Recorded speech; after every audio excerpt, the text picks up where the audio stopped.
Marami namang magkasintahan ang nagpakasal ngayong September 9, 2009 sa paniwalang lucky ang number 9. Saksi si Rida Reyes. Naisip nyo na bang kapag inad nyo pala ang resulta sa pagmumultiply ng numerong 9 sa kahit na ano pang single numeral, 9 rin ang magiging resulta? Halimbawa, 9 times 7 equals 63 at kapag inad nyo ang 6 at 3, 9 din ang resulta. Isa pa, 9 times 9 equals 81. Ang 8 plus 1, 9 din ang sagot. Natatangi raw kasi talaga ang numerong 9, swerte raw sa ilang paniwala. Kaya naman sa pagpatak ng 3 9 sa araw na ito sa kalendaryo, marami ang na-excite.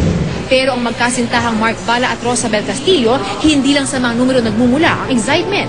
Ngayon kasi ang pinakahihintay na araw ng kanilang pag-iisang dibdib.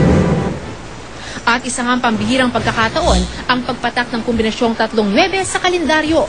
Nangyayari lamang ito kada 100 taon, habang kada 1 dekada naman pumapatak sa kalendaryo ang 4 na 9. At dahil may mga naniniwalang swerte ang araw na ito, ang libo-libong magsing-irog na ito sa China, itinapat ang kanilang kasal ngayong September 9, 2009.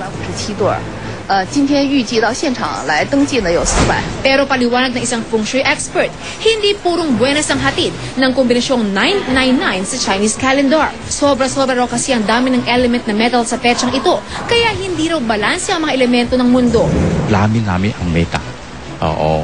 Ibig sabihin, medyo ang tao natin masyadong mabigat o matigas ng tao, matigas ulo. Ang pinakamaganda ang kailangan element balance. Sabi pa ng Taoist Grand Minister, meron din daw partikular na oras ngayong araw na maituturing na pinakaswerte lalo na sa mga mag-iisang dibdib. Kung kanina lang maga, 9 o'clock, 9 minutes, yun ang maganda sa kanya.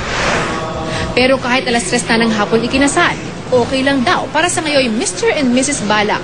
Ang totoo naman kasi hindi lang ang sinasabing swerteng dala ng petsang 999 ang dahilan ng kanilang pagpapakasal sa araw na ito. The idea that the date happens only once in a lifetime. Tapos yung wedding, parang ganun din yung idea is it only happens once in a lifetime. Ako si Rida Reyes, ang inyong saksi.